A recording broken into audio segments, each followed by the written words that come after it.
నమస్తే, welcome to ATV. Telangana సాధనకై దీక్షా దివాస్ అనే కార్యక్రమం చేపట్టి ఇప్పటికీ 15 సంవత్సరాలు పూర్తయిపోయింది. సో ఈ నేపథ్యంలో బీఆర్ఎస్ పార్టీ ఆధ్వర్యంలో కూడా భారీ ఎత్తున అయితే సంబరాలు జరుపుతూ ఉన్నారు. సో బీఆర్ఎస్ పార్టీ ఆఫీస్లో మనం మాట్లాడితే ఈ అంశం మీద మనతో పాటు మాట్లాడడానికి బీఆర్ఎస్ పార్టీ సీనియర్ నాయకులు ఎల్చాల దత్తాత్రేయ గారు అయితే ఉన్నారు. మాట్లాడే మరి నిమిషాలు తెలుసుకుందాం. నమస్తే. నమస్తే నవీన్. సో దీక్షా దివాస్ అనేది ఒక చరిత్రగా చెప్పుకోవచ్చు. ఎందుకంటే తెలంగాణ సాధన కోసం అనేక పోరాటాలు ఉద్యమాలు చేశాక ఫైనల్గా తెలంగాణ సాధించారు. సో ఈ సందర్భంగా ఏం చెప్తారు మరి తెలంగాణ రాష్ట్ర ప్రజలందరికీ? ఒక నికాస్ అయినటువంటి తెలంగాణ ఉద్యమకారుడు తెలంగాణ ప్రజల ఉద్యమ ఆకాంక్షను తన భుజాల స్కందంపై ఎత్తుకొని తెలంగాణ ప్రజల చిరకాల స్వప్నాన్ని నిజం చేయడానికి ఉద్యమం చేసినటువంటి రోజు అది. తెలంగాణ ప్రజల చిరకాల స్వప్నం. తెలంగాణ చాలాసార్లు చాలా నాయకుల మళ్ళీ చేతుల్లో మోసపోయింది.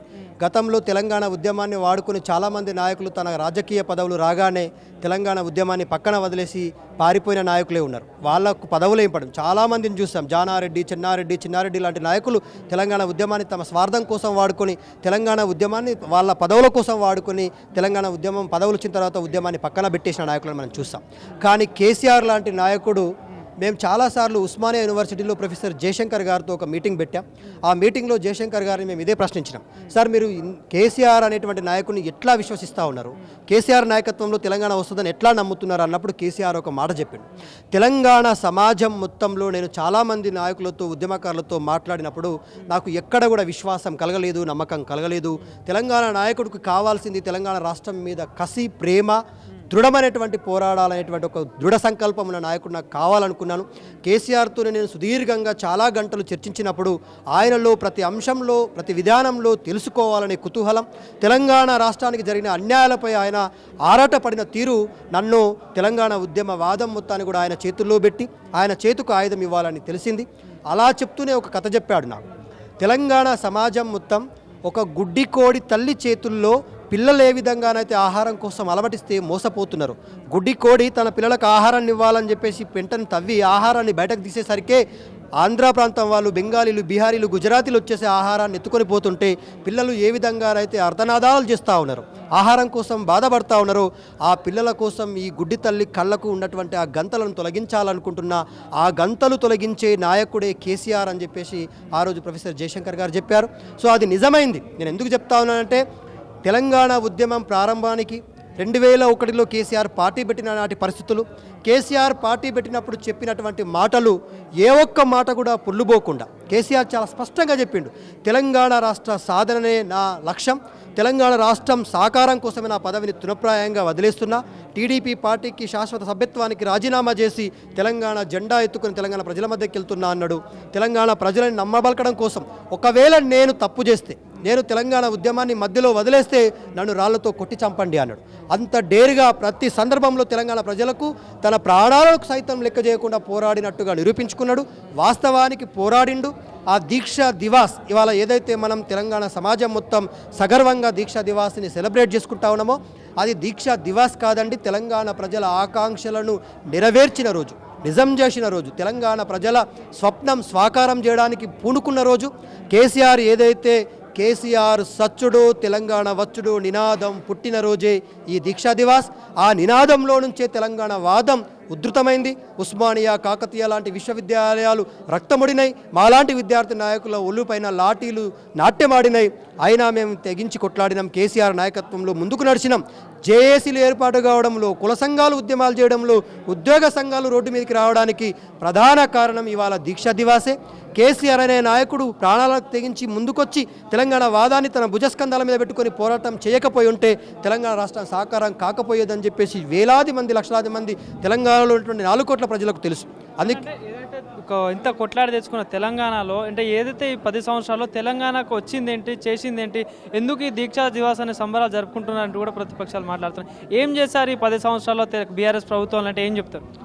తెలంగాణ రాష్ట్రానికి తెలంగాణ రాష్ట్రం రావడానికి ముందు కేసీఆర్ గారు ముఖ్యమంత్రి కాయిన తర్వాత కేసీఆర్ 60 సంవత్సరాల దరిద్రాన్ని, 60 సంవత్సరాల అన్డెవలప్డ్ తెలంగాణ స్టేట్ని ఒక డెవలప్డ్ స్టేట్గా, ఒక తెలంగాణకంటూ ఒక ప్రత్యేకమైనటువంటి డెవలప్మెంట్ మోడల్ని సృష్టించి గ్రామీణ ప్రాంతంలో గ్రామ స్వరాజ్యమే గ్రామ అభివృద్ధి, దేశ అభివృద్ధి, రాష్ట్ర అభివృద్ధి అని విశ్వసించిన నాయకుడిగా గ్రామీణ ప్రాంతాల నుంచి అభివృద్ధికి నాంది పలుకుతూ గ్రామీణ ప్రాంతాల్లో ప్రకృతి వనాలు, పల్లె వనాలు, గ్రామ పంచాయతీల పునరుద్ధీకరణ, మురికి కాలువల నిర్మాణము, గ్రామాలలో రోడ్ల నిర్మాణము, స్కూళ్ళ నిర్మాణము, ఆసుపత్రుల నిర్మాణం చేస్తూ మండలాలను అనుసంధానం చేస్తూ జిల్లా హెడ్ క్వార్టర్లో ఉన్నటువంటి మున్సిపాలిటీలను తీర్చిదిద్దిన తీరు గతంలో 60 సంవత్సరాల క్రితం ఏ జిల్లాలో ఉన్నటువంటి మున్సిపాలిటీకి వెళ్ళినా చెత్త చెదారము అన్డెవలప్డ్ గ్రామాలుగా, మండలాలుగా, మున్సిపాలిటీలుగా ఉండేవి.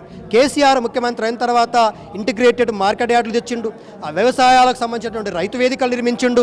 రైతును రాజును చేసే క్రమంలో రైతే నా వెన్నుముక అని నమ్మినటువంటి కేసీఆర్ రైతుని సగర్వంగా నిలబెట్టడం కోసం రైతు రుణమాఫీ చేసిండు, రైతు బంధు తీసుకొచ్చిండు, రైతు బీమా తీసుకొచ్చి చనిపోయినటువంటి రైతు కుటుంబానికి భరోసానిస్తూ 5 లక్షల రూపాయల సహాయాన్ని అందించిండు.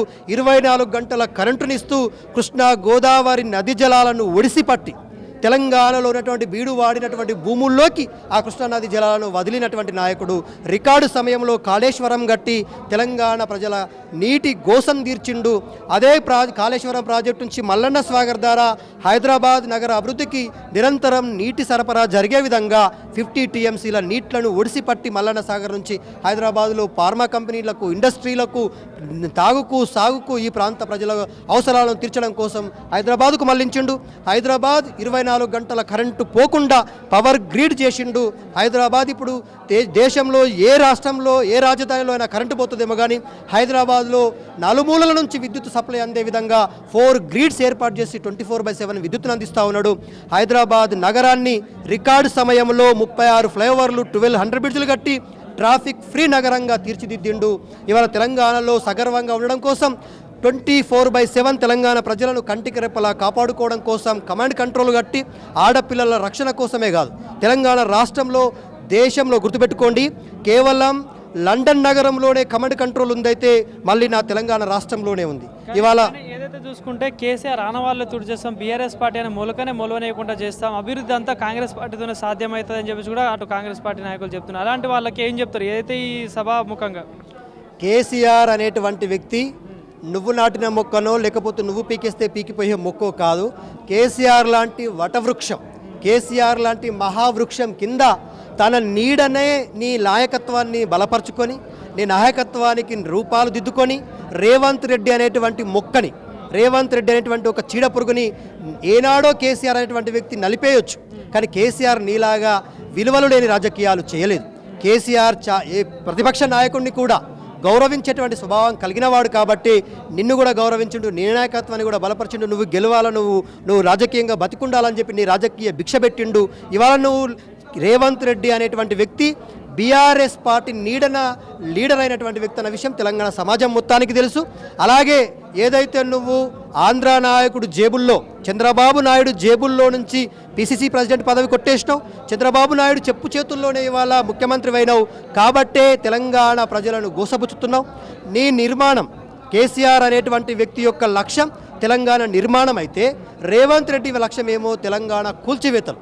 తెలంగాణ నిర్మాణం మాది, తెలంగాణలో కూల్చివేతల లక్ష్యం నీది మిస్టర్ రేవంత్ రెడ్డి. తెలంగాణ రాష్ట్రం ఇచ్చింది సోనియా గాంధీ, కాంగ్రెస్ పార్టీ. సోనియా గాంధీ కాళ్ళు కడిగి నెత్తిన చల్లుకున్న ఆ పుణ్యం మనం తీర్చుకోలేమంటూ కూడా చెప్తున్న మాటలు ఎట్లా అంటే, ఒక పక్క మీరు బీఆర్ఎస్ పార్టీ కానీ అప్పుడు ఉద్యమంలో చాలా మంది ఉద్యమకారులు పోరాడారు, కానీ సోనియా గాంధీ కాంగ్రెస్ పార్టీ ఇస్తేనే తెలంగాణ వచ్చిందంటూ కూడా వాళ్ళు చెప్తున్న మాటలు ఎట్లా చూస్తారు ఇది? నేను ఉస్మానియా యూనివర్సిటీ విద్యార్థి నాయకుడిగా చెలో అసెంబ్లీకి పిలుపునిచ్చినప్పుడు నా పక్కనే ఉన్నటువంటి నా ఉద్యమ సహచరుడు అయినటువంటి యాదయ్య ఉవ్వెత్తున పరిగెత్తుకుంటూ వెళ్తూ ఎన్సీసీ గేట్ దగ్గర పెట్రోల్ మీద పోసుకొని కాలిపోయిన యాదయ్య శవం సాక్షిగా చెప్తా ఉన్నా, ఆయన ఆత్మసాక్షిగా చెప్తా ఉన్నా, సోనియా గాంధీ అనేటువంటి వ్యక్తి 1200 మంది విద్యార్థుల తల్లుల యొక్క కడుపు కోతకు కారణమైన మాట వాస్తవమా కాదా మిస్టర్ రేవంత్ రెడ్డి? నువ్వే కదా ఈ సోనియా గాంధీని 1200 మంది తల్లులకు కడుపు కోత మిగిల్చిన సోనియా గాంధీ. నువ్వు సోనియా గాంధీవి కాదు, నువ్వు బలిదేవతవన్నావు. నువ్వెంత రాజకీయ అవకాశవాదివో స్పష్టమైంది. ఇప్పుడేమంటున్నావు? సోనియా గాంధీ తెలంగాణ తల్లి, నా తల్లి, నీకు జన్మనిచ్చిన తల్లి కంటే కూడా సోనియా గాంధీ ముఖ్యమంటా ఉన్నావు. నీకు సోనియా గాంధీ పదవిచ్చేయింది, నీకు పదవిచ్చిన సోనియా గాంధీకి పాదాభివందనం చేసుకో. ఆ పాదాలని కడిగి ఆ నీళ్లు నువ్వు, నీ భార్య, నీ పిల్లలు నెత్తిన చల్లుకోరి, కళ్ళకు చల్లుకోరి. కానీ తెలంగాణ సమాజాన్ని మొత్తం కూడా సోనియా గాంధీ తల్లి అంటే ఎట్లా విశ్వసిస్తారు? కాంగ్రెస్ పార్టీ తెలంగాణ ఉద్యమం జరిగిన ప్రతిసారి తెలంగాణ బిడ్డల ప్రాణాలను బలిగొన్నది. 1969లో 369 మంది విద్యార్థులని కాసు బ్రహ్మానందరెడ్డి అనేటువంటి ఒక దుర్మార్గుడి చేతుల్లో కాల్చేపించింది. నా ఉద్యమ సహచరులు ఇవాళ వాళ్ళు ప్రాణాలను తెగించి కొట్లాడితే వాళ్ళ ప్రాణాలు పోయినాయంటే కాసు బ్రహ్మానందరెడ్డి కాంగ్రెస్ పార్టీయే కారణం కాదా? ఇవాళ తెలంగాణలో 2009లో కేసీఆర్ ప్రారంభించిన ఉద్యమంలో తెలంగాణ విద్యార్థులు 1200 మంది పైచులకు చనిపోవడానికి ఇచ్చిన తెలంగాణని వాపసు తీసుకోవడం వల్లనే కదా డిసెంబర్ 9 ప్రకటనను డిసెంబర్ 23వ తారీఖు నాడు 2009లోను వెనక్కి తీసుకోవడం వల్ల తెలంగాణ రాష్ట్రంలో కలత చెందిన విద్యార్థి నాయకులు 1200 మంది పైచులకు చనిపోయారు. మరి వీళ్ళ చావులకు కారణం కాంగ్రెస్ పార్టీయే కదా. సో తెలంగాణలో తల్లుల కడుపు కోతలకు, విద్యార్థుల ఆత్మ బలిదానాలకు, విద్యార్థులను కాల్చి చంపి ఊచకోత కోసింది కాంగ్రెస్ పార్టీ. కానీ కేసీఆర్ గారు అదే అమరుల కుటుంబాలను పరామర్శించి ఆ కుటుంబాలకు ఉద్యోగాలు ఇచ్చి వాళ్ళ ఆత్మగౌరవాన్ని ప్రతీకగా సెక్రటరేట్లో నుంచి బయటకు వచ్చే ప్రతి పౌరుడు తెలంగాణ ఆత్మగౌరవ జ్యోతి, నా అమరవీరుల జ్యోతి సాక్షిగా వాళ్ళ త్యాగాలను స్మరించుకుంటూ తెలంగాణ రాష్ట్రంలో పాలించాలని చెప్పి అక్కడ పెట్టిండు. అదే అంబేద్కర్ స్టాచ్యూ చిన్న రాష్ట్రాలతోటే రాష్ట్రాల అభివృద్ధి, దేశం అభివృద్ధి జరుగుతుందని విశ్వసించిన అంబేద్కర్ గారి సిద్ధాంతం ఏదైతే ఉందో, విధానం ఏదైతే ఉందో, ఆ విధానాలను విశ్వసించినటువంటి కేసీఆర్ గారు 125 అడుగుల విగ్రహాన్ని కట్టి అంబేద్కర్ గారికి ఘనమైన నివాళులిచ్చిండు. సెక్రటరియట్ కూడా అంబేద్కర్ సెక్రటరియట్ పరిపాలనా భవనం అని చెప్పి పేరు పెట్టుకున్నాము. మాకు కదా చిత్తశుద్ధి ఉంది. తెలంగాణ ప్రజల మీద ఒకటే అండి నవీన్ గారు, తెలంగాణ ప్రజల హక్కుల కోసమైనా, ఆత్మగౌరవం కోసమైనా, తెలంగాణ ప్రజల అవసరాలను తీర్చడం కోసమైనా ప్రాణాలను సైతం, పదవులను సైతం తెగించి కొట్లాడే ఏకైక పార్టీ బీఆర్ఎస్ పార్టీ. కానీ ఏదైతే ఇంత పోరాడి తెచ్చుకున్న తెలంగాణలో బీఆర్ఎస్ పార్టీ తెలంగాణ ప్రజలకు జరిగిందల్లా ఏం లేదు, ఇదంతా కుటుంబ పాలన అయిపోయింది, కేసీఆర్ కుటుంబానికే మొత్తం అందినాయంటూ కూడా పదే ప్రతిపక్షాలు చెప్తున్నారు. ఎంతవరకు వాస్తవం అంటారు? ఏం చెప్తున్నారు? బీఆర్ఎస్ పార్టీ 2001లో పుట్టింది. దీని విషయం తర్వాత మాట్లాడదాం. కుటుంబ పార్టీకి నాంది బలికింది. కుటుంబ పార్టీకి కేర్ ఆఫ్ అడ్రస్సే కాంగ్రెస్ పార్టీ కదా. కాంగ్రెస్ పార్టీలో జవహర్ లాల్ నెహ్రూ, ఇందిరాగాంధీ, రాజీవ్ గాంధీ, రాహుల్ గాంధీ, సోనియా గాంధీ, మొన్న ప్రియాంక గాంధీ కూడా పార్లమెంట్లో అడుగుపెట్టింది. వీళ్ళది కుటుంబం కాదా? వీళ్ళది అసలు కుటుంబం. వీళ్ళు దేశం కోసం చేసింది ఏముందో నాకు తెలియదు, కానీ తెలంగాణ రాష్ట్రం కోసం, తెలంగాణ ఉద్యమం కోసం కొట్లాడిన కుటుంబం కదా. తెలంగాణ రాష్ట్రంలో కాంగ్రెస్ పార్టీ, నేను చెప్తా ఉన్నా, కాంగ్రెస్ పార్టీలో ఏ నాయకుడిని తీసుకున్నా కూడా ప్రతి ఒక్క నాయకుని కుటుంబం నుంచి 2-3 నాయకులు ఉన్నారు. కోమటిరెడ్డి వెంకటరెడ్డి నాయకుడే, ఆయన బ్రదర్ నాయకుడే. పొంగులేటి శ్రీనివాసరెడ్డి నాయకుడే, అలా బావమర్ది ఎంపీగా కొనసాగుతారు. జానారెడ్డి నాయకుడే, జానారెడ్డి 2 కొడుకులు ఎంపీలు ఎమ్మెల్యే కొనసాగుతారు. ఉత్తమ్ కుమార్ రెడ్డి నాయకుడే, ఉత్తమ్ కుమార్ రెడ్డి భార్య నాయకురాలే. అంటే మీరందరూ రెడ్లందరూ తెలంగాణ రాష్ట్రంలో ఉన్న కాంగ్రెస్ పార్టీని వాడుకొని మీ కుటుంబంలో ఉన్న ప్రతి ఒక్కరికి పదవులు ఇచ్చుకుంటే అది కుటుంబ పార్టీ గుర్తురాదు. ఇవాళ తెలంగాణ రాష్ట్రం కోసం త్యాగం చేసి తెలంగాణ రాష్ట్రాన్ని నిర్మించి తెలంగాణ రాష్ట్రాన్ని అద్భుతమైనటువంటి డెవలప్మెంట్ మోడల్తో కేటీఆర్ అనేటువంటి వ్యక్తికి, రేవంత్ రెడ్డి అనేటువంటి వ్యక్తికి భూమికి ఆకాశానికి ఉన్నంత తేడా ఉందండి. నేను ఎందుకు చెప్తా ఉన్నానంటే, కేటీఆర్ అనేటువంటి వ్యక్తి 9 సంవత్సరాలలో 9,50,000 ఐటీ ఉద్యోగాలను సృష్టించి తెలంగాణ ప్రాంతంలో ఉన్నటువంటి బీటెక్ చేసినటువంటి నిరుద్యోగులకు ఉద్యోగాలు కల్పిస్తే, రేవంత్ రెడ్డి అనేటువంటి వ్యక్తి వచ్చిన తర్వాత ఉన్న ఉద్యోగాలు ఓడిపోతున్నాయి కదా. కేటీఆర్ అనేటువంటి వ్యక్తి 350 సంస్థలను, ప్రపంచ స్థాయిలో ఉన్నటువంటి సంస్థలను తీసుకొచ్చి హైదరాబాద్లో పెట్టుబడులు పెట్టిస్తే, రేవంత్ రెడ్డి అనేటువంటి వ్యక్తి వచ్చిన తర్వాత కాగ్నిజెంట్ పోతుంది, క్యాప్జెమ్నీ పోతుంది, టీసీఎస్ పోతుంది, అన్ని సంస్థల నుంచి తరలిపోతూ ఉన్నాయి. అంటే నీ వాదం ఏంది? ఈ తెలంగాణ ప్రాంతాన్ని ఎడారి చేయాలా, నాశనం చేయాలా? నువ్వు ఒక విషపురుగు మిస్టర్ రేవంత్ రెడ్డి. తెలంగాణ ప్రాంతానికి పట్టినటువంటి ఒక గ్రహణం రేవంత్ రెడ్డి. నువ్వు రావడం వల్ల రైతులు ఏడుస్తూ ఉన్నారు, నువ్వు అధికారంలోకి రావడం వల్ల మహిళలు ఏడుస్తూ ఉన్నారు, నువ్వు రావడం వల్ల నిరుద్యోగులు రోడ్ల మీద గ్రూప్ 1 ఉద్యోగాల కోసం ధర్నాలు చేస్తే వాళ్ళపైన లాఠీలు రుచిగొల్పినావు. అదే నిరుద్యోగులని సంవత్సరం క్రితం వాడుకొని అధికారంలోకి వచ్చినావు. అదే రాహుల్ గాంధీని తీసుకొచ్చి బిర్యానీ తినిపించి, థమ్స్అప్ దాపిచ్చి పంపించినాం. ఉద్యమానికి వాడుకున్నావు. బీసీలను వాడుకున్నావు.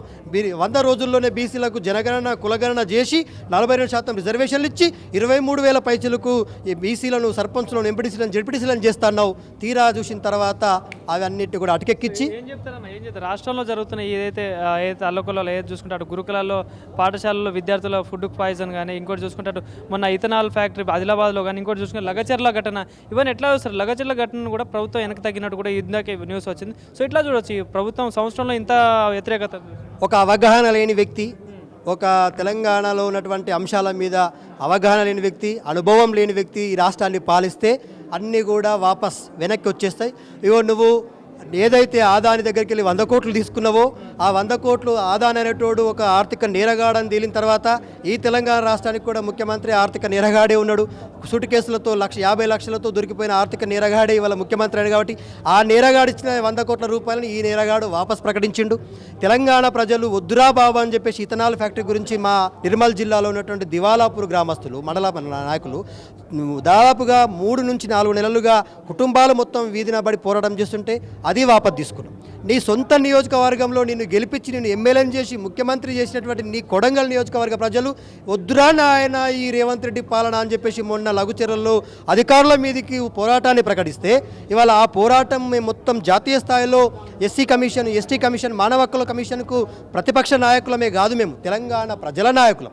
తెలంగాణ ప్రాంతంలో గిరిజనులు, ఆదివాసీలు, మైనార్టీల వర్గాల తరపున మేము పోరాటం చేస్తుంటే వాళ్ళ తరపున మేము వెళ్ళి ఈ న్యాయబద్ధమైనటువంటి సమస్యలని మేము అప్రోచ్ అవుతుంటే మా మీద మరికేసే ప్రయత్నం చేసినాం. ఇవాళ నీ నిర్ణయం తప్పని నిరూపించుకున్నావు. లఘుచర్లలో నువ్వు ఏదైతే ఫార్మా కంపెనీల కోసం అని చెప్పి సేకరిస్తున్న భూమిని నువ్వు గతంలోనే జూలై 19, 2024లో విడుదల చేసినటువంటి నోటిఫికేషన్ గజిట్లో చాలా స్పష్టంగా చెప్పినావు. లఘుచెర్ల, తర్వాత హకీంపేటలో మేము పోలేపల్లి, హకీంపేటలో భూములు ఫార్మా కంపెనీల కోసమే సేకరిస్తున్నామని చెప్పేసి ప్రకటించినాం. ఇవాళనేమో ప్రతిపక్ష నాయకులు, లెఫ్ట్ పార్టీలు, వామపక్ష నాయకులు వెళ్ళి కలిస్తే కాదు ఇండస్ట్రియల్ కారిడార్ అని చెప్పేసి మాట మారుస్తావు. సో నీ మాటకు విలువ లేదు, నీ చేతులకు పొంతన లేదు.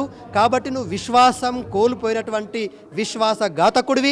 నువ్వు ఏదైతే విజయోత్సవ సంబరాలు చేసుకుంటున్నావో ఆ విజయోత్సవ సంబరాలు కావది.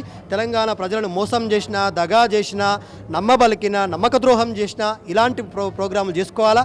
నీ గ్రాఫ్ అటర్ ఫ్లాప్, నీ గ్రాఫ్ పడిపోయింది మిస్టర్ రేవంత్ రెడ్డి. ఎందుకు చెప్తా ఉన్నామంటే మహారాష్ట్రలో ఇవే 6 గ్యారెంటీలు ఇస్తామని పోయినావు. నువ్వు ప్రచారం చేసిన ప్రతి నియోజకవర్గంలో డిపాజిట్లు గల్లంతైనాయి, ఓటమికి గురైనావు. నీ పార్టీ అక్కడ ప్రతిపక్ష హోదా కూడా లేకుండా అటర్ ఫ్లాప్ కావడానికి కారణం రేవంత్ రెడ్డే. కాబట్టి తెలంగాణ ప్రజలకు తెలుసు, నికాసైన తెలంగాణ వాదులుగా తెలంగాణ ప్రజల వాస్తవ అంశాల కోసం కొట్లాడేది బీఆర్ఎస్ పార్టీ. మాకు పార్టీలు ముఖ్యం కాదు, మాకు జాతీయ లక్ష్యాలు లేవు, మాకు తెలంగాణ రాష్ట్రమే ఎజెండా, తెలంగాణ ప్రజలే మా ఆకాంక్ష. థ్యాంక్ యూ అన్న.